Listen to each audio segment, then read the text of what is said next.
রাখো রাখো রাখো রাখো। এখানে নামবেন? হ্যাঁ এখানে রাখবো। নামেন। এই ভাড়া কত তোমার? 100 টাকা। 100 টাকা। আসসালামু আলাইকুম। স্যার শুনেন, স্যার আপনার টাকা নিয়ে যান স্যার। কি ব্যাপার, আমার ভাড়া তো 100 টাকা, উনি আমাকে 1000 টাকা দিয়ে গেল, বুঝলাম না। যাক দিছেই, এটাকে নিয়ে যাই। হায় আল্লাহ, ব্যাগ! এইটা তো দেখি স্যারের ব্যাগ। হ, স্যার যখন আমার রিক্সায় উঠলো তখন স্যারের হাতে আমি এই ব্যাগ দেখছিলাম। আর স্যার তাড়াহুড়ো করে নাইমা গেল, আমার 100 টাকার ভাড়া আমার 1000 টাকা দিয়ে গেল। স্যারের মনে হয় মনে নাই, মনের ভুলে এই ব্যাগটা এই জায়গায় রাইখে গেছে। আমি দেখি তো এই ব্যাগের মধ্যে কি আছে, দেখি। হায় আল্লাহ, এতগুলা টাকা! আল্লাহ, এতগুলা টাকা তো আমি জীবনেও একসাথে দেখি নাই। দেখে নাকি আবার? যাক, ভালোই হয়েছে, আমি এতগুলা টাকা একসঙ্গে পেয়ে গেলাম। এই টাকাগুলো আমি স্যাররে দিব না, এই টাকাগুলো দিয়া আমি আমার অন্য কাম করতে পারো। আমি একটা মাইয়া মানুষ, কত কষ্ট কইরা এই রিক্সা চালাই, কত মানুষের কত কথা শুনি, মানুষ আমার কত বাজে বাজে কথা কয়, আমার কত কুপ্রস্তাব দেয়। এখন ভালো হয়েছে, এই টাকা দিয়া আমি একটা ব্যবসা করতে পারো, আমারে কেউ আর কোনো কথা কইতে পারবো না। বাসায় আমার অসুস্থ পোলা রইছে, টাকার অভাবে আমি আমার পোলাটার চিকিৎসাও করাইতে পারি না। যাই হোক, এখন আমার আর কোনো চিন্তা নাই, এই টাকা পাইছি, আল্লাহ দয়া করে এই টাকা মনে হয় আমারে দিছে। এই জন্যই তো স্যার এই টাকাগুলো আমার লিগে রাইখে গেছে, নাহলে স্যারকের লিগে এই টাকাগুলো রাইখে যাইব। এটা আল্লাহ দিছে আমারে। হ্যাঁ, আল্লাহ দিছে। এই টাকাগুলো আমি নিয়ে যাবো, এই টাকাগুলো দিয়ে আমি ব্যবসা করুম আর আমার পোলার চিকিৎসা করাম, আমার আর কোনো কষ্ট থাকবো না এখান থেকে। নিয়ে যাই। ধরো, না না না না, আমি এগুলো কি ভাবতেছি, এতগুলা টাকা, এই টাকা তো স্যারের প্রয়োজনের হইতে পারে।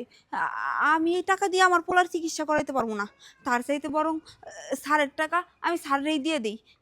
এই টাকা নিয়ে আমার পোলার চিকিৎসা করার কোনো দরকার নাই। এই টাকা তো আমার না, আমি কেন মানুষের টাকা নিব? হ্যাঁ, আমি এই টাকা নিব না, স্যারের টাকা স্যারেরই দিয়ে আসি। স্যার, স্যার, স্যার আমি আইতেছি স্যার। দান কি আপনি? হ্যাঁ ওই যে এখন যে স্যার গেল না, ওই স্যারের সাথে আমার দরকারি কথা আছে, আমার ভিতরে যাইতে হইব, আপনি গেটটা এই খুলে দান, স্যারের সাথে দরকারি আছে, স্যার কেমন সেরেন? না স্যার, আমি ওইভাবে চিনি না, কিন্তু স্যার আমার রিক্সায় এসে, স্যারের সাথে আমার দরকার আছে, আমার যাইতে দেন। এই রাখেন, দরকার আছে স্যারের কে সেরেন, আবার এখানে চলে আসছে না? বাট পারিকর ধান্দা জায়গায় পান না, হ্যাঁ? তোমাদের মতো ভালো করছে না, জান জান। আপনি বিশ্বাস করেন, আপনি যেরকম ভাবতেছেন আমি ওরকম না, আমি খুব ভালো মানুষ। আমার এই চুপ থাকেন, আবার আমার শিখাতে আইছেন? হ্যাঁ, আমি ভাব শিখ বুঝতেছি না, বাট পার কথা ধান্দা জান জান। দেখেন, আমি কোনো ধান্দা করতেছি না, আমি সত্যি সত্যি কইতেছি, ওনার লগে আমার দরকার আছে, আমি ওই স্যারের লগে একটু কথা কমো, আমার একটু গেটটা খুলে দেন স্যারের লগে, আর নাইলে আপনি স্যারের ডাইকে নিয়ে আসেন, আমি স্যারের লগে একটু কথা কয়ে চলে যাবো, বিশ্বাস করেন। স্যারের আমি রাখতে পারবো না, আমি আপনার ভালোই ভালো কইতেছি, আপনি কেন যাইবেন নাকি লাঠিতে বাইরে বেরোতে আপনি পাঠিয়ে দেবো আমি? দেখেন এরকম করেন না, দেখেন স্যারের লগে আমি কথা কয়ে চলে যাবো, 2 মিনিট কথা কম স্যারের। আপনি কি বাংলা কথা বোঝেন না? বলছেন কথা বলা যাবে না, জানেন কেন জান? আসছে ফকিন্নে ছোট লোক, জানেন কেন জান? স্যারের লগে আমার দরকার। আবার কথা জান জান, বেয়াদব মাইয়া কথা আমার টাকা যায় না কেন গো? করতে যা আসে এইসব, মানে একটু স্যারকে দেখে স্যারের লোক খাতের করবে, সারা ধান দাওয়া সুদাগার গেলো, যাস না কেন এখন? ওই এনে যাবি না? অটো নিয়ে সরা কেন থেকে নাকি বাইরে বাইরে দেবেন, যা যা বাট পার কোথাকার ধান দাবাস, এক করে চল যা। তো সব করতে যায় আসে, সব ফকির না জকির না, মাথাটা দিল গরম করে। হারামজাদা, ওই যে কথায় আছে না, বড় লোকের কুত্তাও খারাপ, বড় লোকের দারোয়ানও খারাপ। হারামজাদা, আমি গেছি স্যারের লগে একটু কথা কল লিগা, আর ওই দারোয়ানের বাচ্চা আমার লগে কেমন ব্যবহার করলো। কি রে, আমি কি করছি? আমি কি তোর 14 গোষ্ঠী উদ্ধার করছি নাকি? হ্যাঁ, তুই আমার লগে এমন ব্যবহার করলি? আমার কি মানুষ মূল্য মনে হয় না? আমি কি মানুষ না, আমি কি কুত্তা? হ্যাঁ, আমি কি পশু যে তুই আমার কুত্তার মতো দূর দূর করে তাড়াই দিলি? আমি গেছি স্যারের লগে একটু দেখা করুম, স্যারের ব্যাগটা আমার এই জায়গায় রেখে দিয়ে গেছে, আর ওই আমার লগে কেমন ব্যবহার শুরু করছে। তোর ভাগ্য ভালো, বুঝছস? তোর ভাগ্য ভালো যে তোর গালায় আমি থাপ্পড় দিই নাই। আমার যাও যাও যাও, লাঠি দিয়ে বাইরে বাড়ি দিমু, ওই বলে আমার বাড়ি দিব, ওর সাহস কত বড়! হারামজাদার হারামজাদা। ভালোই হইছে, কিন্তু এতগুলা টাকা এই ব্যাগের মধ্যে, এতগুলা টাকা, এই টাকা দিয়ে আমি কি করতাম? এতগুলা টাকা দিয়ে আমি কি করতাম? থাকগা, এই সব ওই দারোয়ানের দোষ। আমি এই টাকাগুলো স্যারের দেওয়ার লিগে যাইতেছিলাম, আর এই দারোয়ানের বাচ্চা আমারে যাইতে দিল না, আমার এই গেটের বাইরে বাইর করে দিল। এখন ভালো হয়েছে না? এই টাকাগুলো এখন আমি মাইরে দিব। এই টাকা আমি আর স্যারের দিব না, এই টাকা আমি নিয়ে যাইতেছি।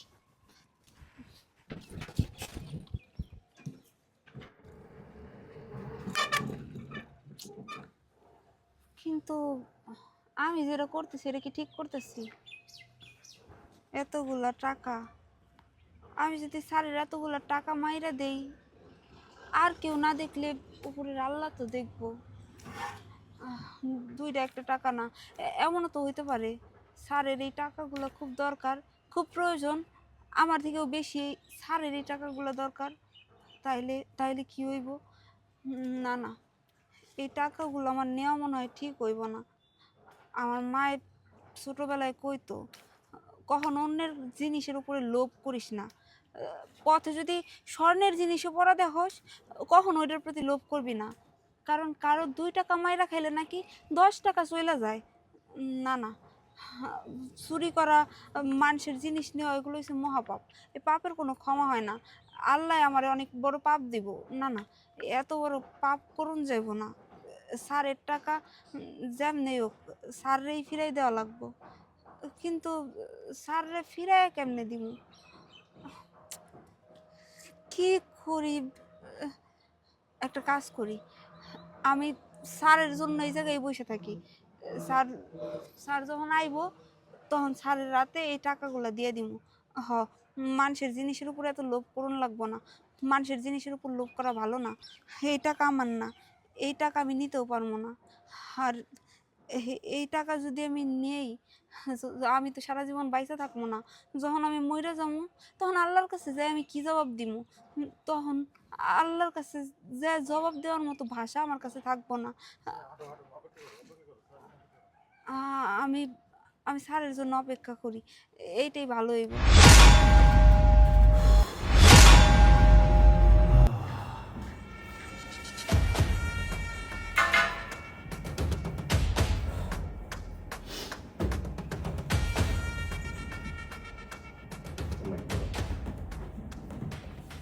রফিক, এই রফিক, আমার ফাইলটা নিয়ে আসো।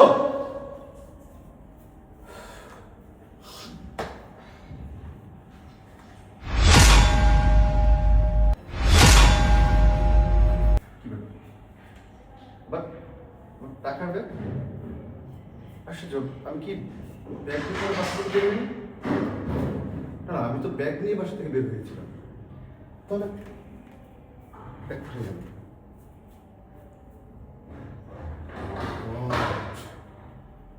মানে আমি কি তাহলে আনবার সময় অটোতে ব্যাগটা রেখে এসেছি?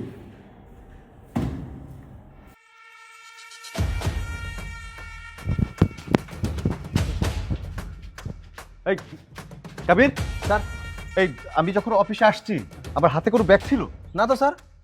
ব্যাগ ছিল না না। ব্যাগ ছিল না, ব্যাগ ছিল না, তাহলে ব্যাগ কোথায় স্যার, গেল? স্যার ওই আপনি যে অটোতে আইছিলেন না, ওই অটো যে অটোওয়ালি ছিল, ওই আইছিল পরে ওর হাতে একটা ব্যাগ দেখছি। আর ওই তো আপনার সাথে দেখা করার জন্য অনেক চেষ্টা করছিল, কিন্তু আমি যেতে দেয়নি। আরে, আমার সঙ্গে দেখা করতে চাইছিল, তুমি যেতে দাও না কিসের জন্য? স্যার আমি ভাবছিলাম ওই যায় আপনার কোথায় কিনা করে, চুরি বুড়ি করে কিনা, আর তাছাড়া ওই আপনাকে চেনে না, আমি কেমন যেতে দিই আপনি কোন তো স্যার। ও শিট, তুমি এখন বলো যে অটোওয়ালি কোথায় গেছে, কোন দিকে গেছে? স্যার স্যার ওই দিকে গেছে স্যার। ওইদিকে গেছে? হ্যাঁ স্যার। তোমার বিচারটা পরে করতেছি। স্যার আমি কি করলাম? তুমি কিছুই করো, আমার বাসাটা করছো। স্যার বুঝলাম না স্যার, আমার লগে ছিল লোকে, আমি কি স্যার কিছু করছি? কি যে কয় আমি বুঝতেছি না। স্যার যদি এসে আমার চাকরি নট করে দেয়। অনেক সময় হয়ে গেছে, অনেকক্ষণ ধরেই তো স্যারের লিগে অপেক্ষা করলাম, স্যার তো আর আসতেছে না। তাহলে একটা কাম করি, আমি যাইয়া ওই যে ওই বাতাসের মধ্যে বসি।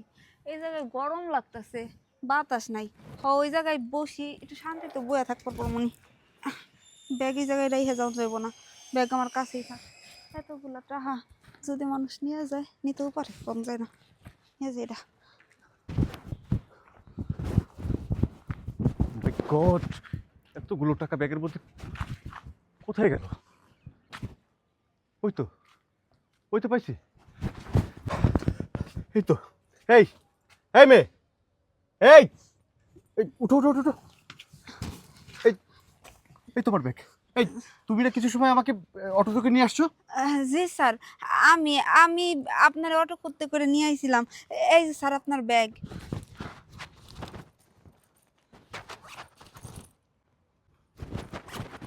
এই তুমি জানো এই ব্যাগের মধ্যে কি আছে?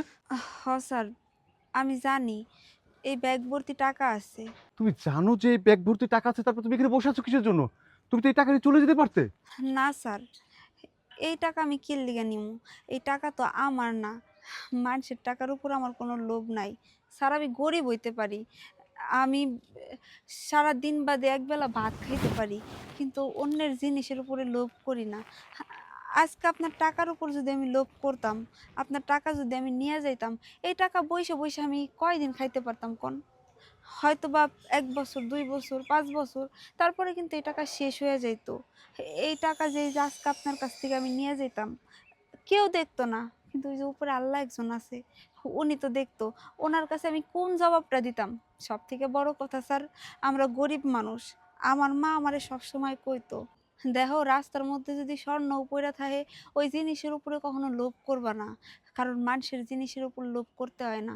মানুষের ২ টাকার জিনিস নিলে তোমার ১০ টাকা চইলা যাইব। আমি আমার মায়ের কথা শুনছি স্যার। আমি আমি ভয় পাই একদিন আমাকে মরতে হইব। আমি আপনার টাকা নিতে পারবো না স্যার। আমার পক্ষে আপনার টাকা নেওয়া সম্ভব না। এইজন্য এই জায়গায় বইয়া রইছি। আপনার টাকা আপনারে ফিরাই দিমু দেইহা। দেখেন তো স্যার, আপনার সব টাকা ঠিক আছে নাকি?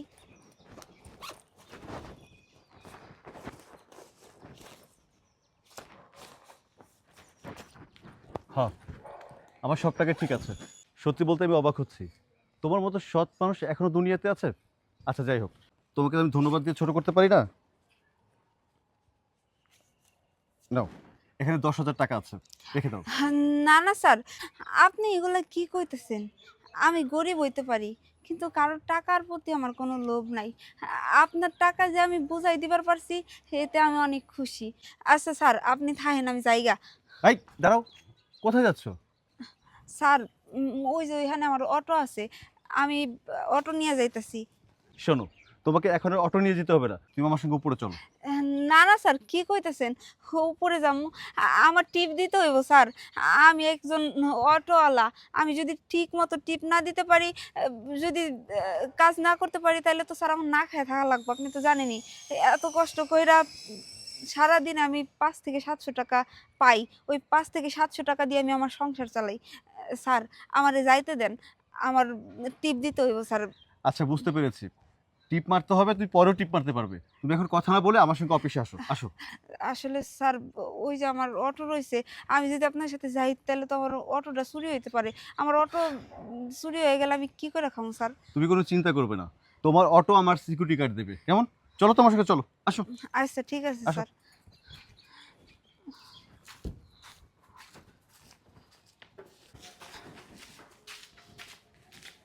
তোমাকে না আমি পরে দেখছি। তোমার কত বড় সাহস, তুমি মেয়েটাকে ঢুকতে দাওনি। হ্যাঁ, আসো। স্যার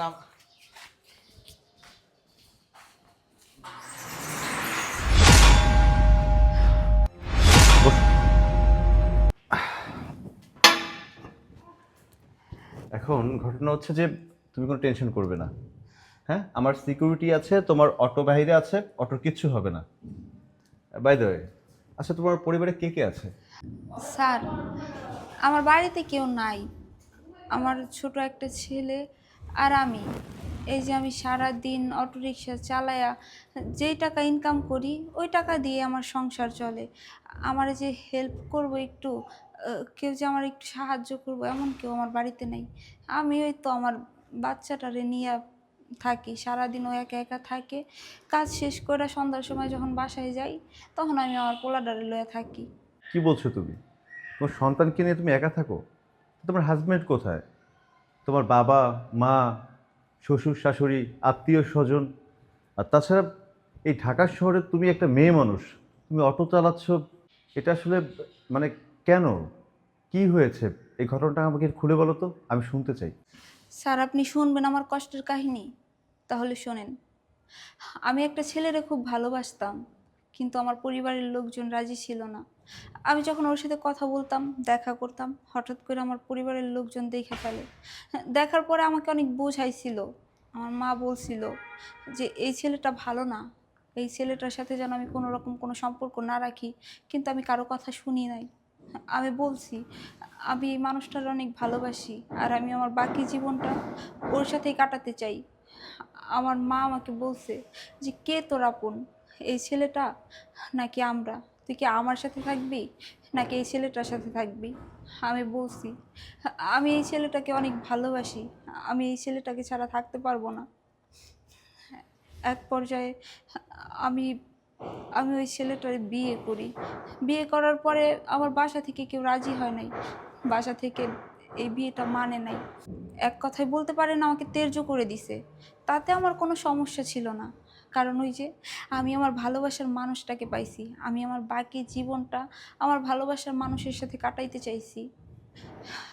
আমরা বিয়ে করার পরে বেশ সুখে শান্তিতেই দিন পার করতেছিলাম।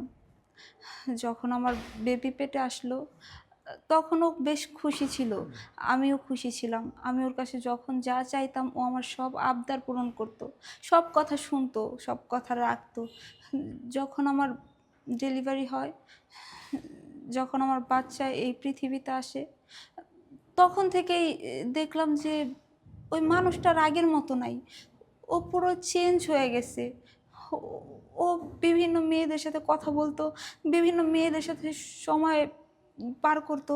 মানে আমার দিকে ওর কোনো আর কোনো খেয়াল ছিল না। ও আমারে সময় দিত না, আমারে মারধর করতো, আমারে অনেক মারতো, এমনকি ও নেশা পানিও করা শুরু করছে।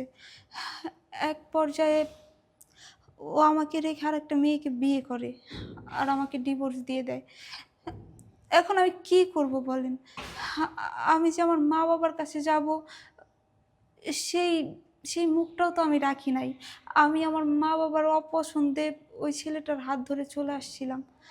আর এইদিকে যে মানুষটার এত বিশ্বাস করলাম, যে মানুষটার এত ভালোবাসলাম, যার জন্য আমার নিজের ঘর ছাড়লাম, সেই মানুষটা আমাকে রেখে অন্য একটা মেয়েকে বিয়ে করে আমাকে ডিভোর্স দিয়ে চলে গেল। আমার ছোট একটা সন্তান, আমি ওরে নিয়ে কোথায় যাব, কার কাছে যাব?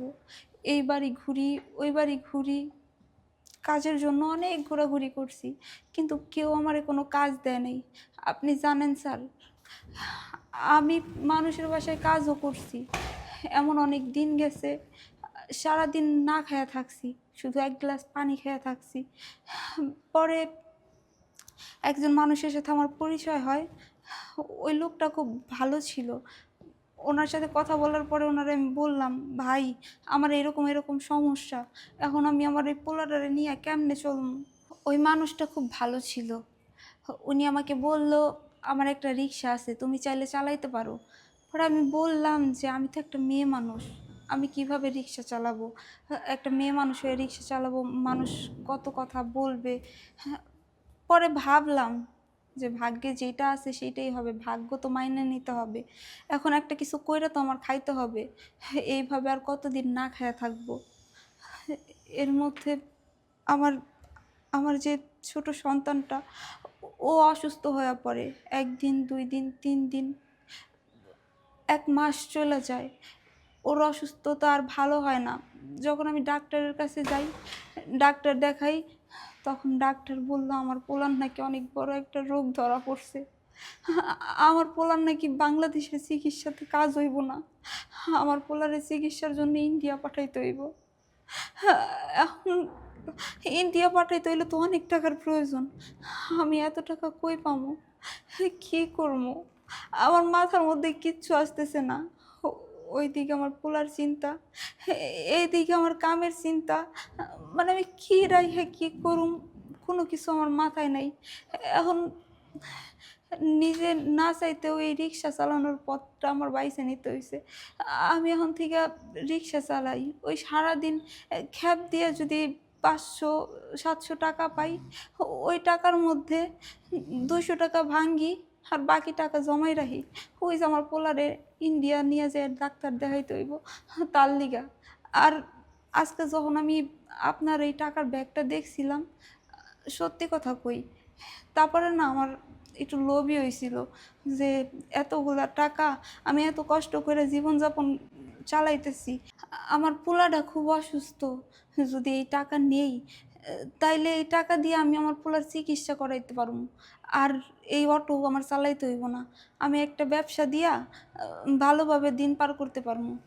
কিন্তু পরে আমার মনে পড়লো, আজকে আমি যদি আপনার টাকা নিয়ে যাই, আপনার টাকা নিয়ে যদি আমি ব্যবসা শুরু করি, তাইলে আমি আল্লাহর কাছে কি জবাব দিব?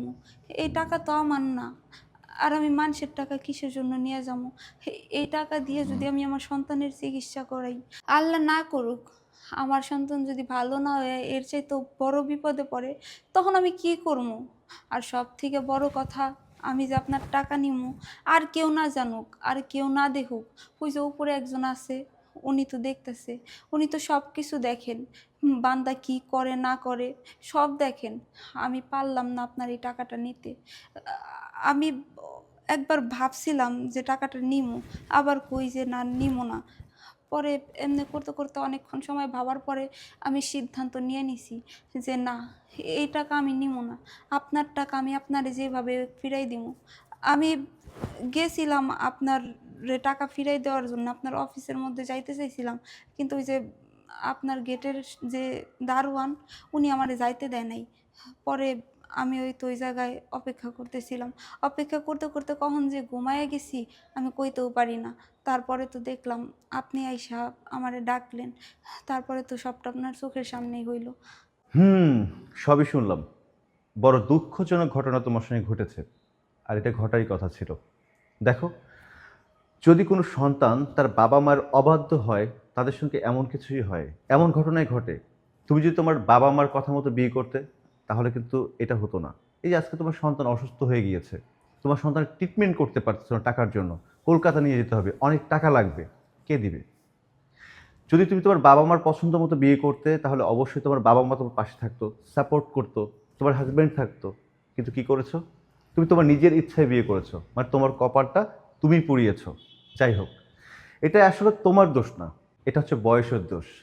কিছু মেয়ে আছে ছেলেদের মিষ্টি মিষ্টি কথা শুনে না গলে যায়, অল্পতে প্রেমে পড়ে যায়, তারপর বিয়ে অবধি পৌঁছিয়ে যায়। হ্যাঁ, কিছুদিন পর 2 মাস 4 মাস 6 মাস পর একটা বেবি আসে, বেবি হয়, 6 মাস 1 বছর পর বেবিকে থুয়ে ডিভোর্স দিয়ে চলে যায়। তখন তার কি অবস্থা হয় সেটা তুমি তোমাকে দেখেই বুঝতে পারতেছো। সেম, সবার জীবন এমনটাই হয়। দেখো, আজকে যদি তোমার বাবা মার কথা মতো তুমি বিয়েটা করতে না, তোমার সন্তান অসুস্থ হলে তাকে ট্রিটমেন্ট করার জন্য সবাই সাপোর্ট দিত, পাশে থাকতো। কিন্তু দেখো, তোমার জন্য, তোমার ছোট্ট একটা ভুলের জন্য তোমার সন্তানের কি অবস্থা হয়েছে আজকে। না পাচ্ছে বাবার ভালোবাসা, না পাচ্ছে দাদা দাদির ভালোবাসা, না পাচ্ছে নানা নানির ভালোবাসা, না পাচ্ছে তোমার ভালোবাসা। তুমি সেই সন্তানটাকে থুয়েও কিন্তু এখন অটোরিকশা নিয়ে সারাটা দিন রাস্তা রাস্তা থাকো, সন্তানকেও সময় দিতে পারো না। যাই হোক, এ কথা বলে আর লাভ নেই। কথা হচ্ছে, দিন দুনিয়া আমারও কেউ নেই, তুমি চিন্তা করবে না। একটা কথা মনে রাখবে, যার কেউ নেই তার আল্লাহ আছে। কিন্তু তোমরা এই ভুলটা কেন করো? বাবা মার অবদ্ধ হয়ে নিজের ইচ্ছায় বিয়ে করো। এই ভুলটা যদি না করতে, তাহলে আজকে তোমার এই দিনটা দেখতে হতো না। তুমি চিন্তা করো না, আমি তোমার পাশে আছি। আজকের থেকে তোমার দুনিয়াতে কেউ না থাকলেও আমি তোমার ভাই হিসেবে থাকবো। আর তুমি বললে না তোমার ছেলের ট্রিটমেন্টের জন্য অনেক টাকা লাগবে, কলকাতা নিয়ে যেতে হবে, সেই টাকা ম্যানেজ করতে পারতেছো না। টাকার জন্য চিন্তা করবে না, আমি সে টাকা দিব। তোমার সন্তানের ট্রিটমেন্টের সকল টাকা আমি দিব, তোমাকে চিন্তা করতে হবে না। স্যার, আপনি সত্যি কথা কইতেছেন? আপনি আমার পোলার চিকিৎসা করাইবেন? হ্যাঁ, আমি তোমার ছেলের চিকিৎসার যাবতীয় খরচ দিব। আর হ্যাঁ, তুমি হচ্ছে এখন থেকে আমার বোন, আর আমার বোন তো অটোরিকশা চালাইতে পারে না। আমার অফিসে একটা পোস্ট খালি আছে, তুমি কালকেই এখানে জয়েন করবে। কি কইতেছেন স্যার? আপনি সব সত্যি কথা কইতেছেন? স্যার, আপনি আমার এত বড় উপকার করলেন, আমি আপনার এই উপকারের ঋণ কোনো দিন শোধ করতে পারব না। আমি আপনার প্রতি সারা জীবন কৃতজ্ঞতা থাকবো স্যার। আচ্ছা ঠিক আছে, তোমার এই ঋণ কখনো শোধ করতে হবে না। এখন একটা ঋণ শোধ করো, সেটা হচ্ছে তোমার সঙ্গে তোমার বাড়িতে নিয়ে চলো, আমি তোমার ছেলেকে দেখতে যাব। আচ্ছা ঠিক আছে স্যার, আপনি আমার মতো গরিবের বাড়িতে যাইবেন? আচ্ছা আসেন, চলো। আসেন স্যার।